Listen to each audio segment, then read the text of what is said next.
संशोधन द्वारा अनुच्छेद 21 ए जो है भारतीय संविधान में जोड़ा तो आपके आर्टिकल 121 से पूछूंगा, आर्टिकल 121 पूछूंगा से इसमें 121 ए आता है लिखना। अरे कौन सा है? राइट टू एजुकेशन लिखना, राइट टू एजुकेशन शिक्षा का अधिकार। अमेंडमेंट कौन सा है? 86वां कॉन्स्टिट्यूशन अमेंडमेंट आपके 2002 और 6 से 14 वर्ष छात्रों इसके लिए जो आपके निःशुल्क शिक्षा रहने वाली है। ये वर्ष भी एक बार स्कूल वर्ष भी पूछा गया है, ये वर्ष भी नोट करना 6 टू 14 ईयर रहने वाली, ठीक है। अमेंडमेंट कौन सा है? 86वां अमेंडमेंट रहने वाला है। साल पूछो कौन सा आपके 2000 से 2 रहने वाला है। आर्टिकल पूछो से आर्टिकल 121 रहने वाला है। राइट टू एजुकेशन आपका रहने वाला है, ठीक है। तो हमारा आंसर पूछो से हमारा आंसर क्या हो गया? हमारा आंसर ऑप्शन नंबर 1 हो चुका है, 86वां अमेंडमेंट हो चुका है। और दोस्तों इसके बाद पूछो से इसके बाद राइट टू एजुकेशन एक्ट आया था 2009 के अंदर एक्ट आया। बस ध्यान से आप तो सुन लो ना, ध्यान से सारी बात को सुन लो। ये एग्जाम में आपको पक्का पक्का देखने को मिलने वाला है, यकीन मानना। मैंने आपके सारे पेपर देख लिए हैं, इससे बाहर एग्जाम में नहीं जाएगा सवाल। इस टॉपिक का सवाल आपको यहां पर मिल जाएगा। जीएसटी से आने वाला आगे, देखो मैंने हर चीज को सिस्टमैटिक डिवाइड किया है। आप तो बस मजे लो, आनंद लो और मेरे पे भरोसा रखो। 4 साल से यही काम कर रहा हूं, परीक्षा को उसकी औकात दिखा रहा हूं। आज फिर दिखाऊंगा, आपसे वादा रहा, ठीक है। लिखिए 86वां अमेंडमेंट एक्ट पूछूं आपसे, एक्ट 2009 एक्ट हो गया है, ये भी आपको ध्यान रखना है। एक्ट कौन सा? 2009। 42वां पूछूं आपसे 1976 रसगुल्ला। और प्रस्तावना लिखना, प्रस्तावना में एकमात्र बार संशोधन पूछूं आपसे, संशोधन पूछूं आपसे, इसी से हुआ आपके। और समाजवाद एग्जाम में पूछ सकता है, समाजवाद,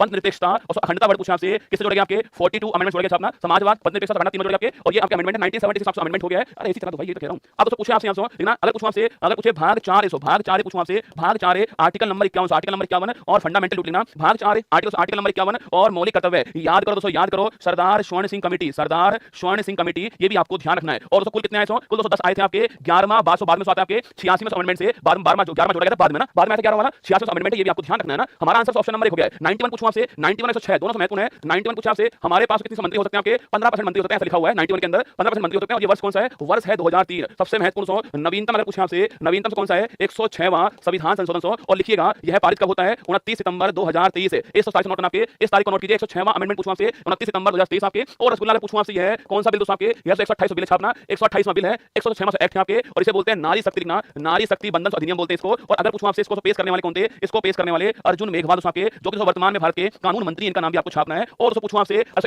इसमें महिलाओं के लिए लोकसभा में, विधानसभा के अंदर जो है 33% जो है सीट रिजर्व होने वाली है, ऐसा इसमें कहा गया, ठीक है। तो लिखना आपके 106वां पूछा आपसे। तो कभी सवाल पूछना आपसे कि अभी दोस्तों हाल ही में 106वां जो एक्ट हुआ है वो बिल कौन सा है? 128वां। ये बिल ध्यान रखना, सवाल में बिल पूछे 128 आपके, और सवाल में अगर एक्ट पूछे 106वां आएगा ना। बिल 128वां है, एक्ट पूछूं आपसे 106वां है। नाम इसका नारी शक्ति संबंधन अधिनियम इसका नाम है। किस दिन? अरे तो पूछूं आपसे किस दिन राष्ट्रपति साहब ने साइन किए हैं? ये तारीख छापो, तारीख लगा, ये तारीख आपके किस दिन साइन किया आपके, किस दिन लागू हुआ आपके, वो तारीख कौन सी है? 29 सितंबर तारीख है, ये भी आपको ध्यान रखना है, ठीक है। नोट करना, ये तारीख है, ये भी आपको नोट करना है। लिखिए आंसर ऑप्शन नंबर से एक आंसर हो गया है, 86वां अमेंडमेंट ठीक आंसर हो गया है। ये आपको नोट करना है, अति महत्वपूर्ण सवाल है, एग्जाम में आपसे पूछ सकता है। यही दोस्तों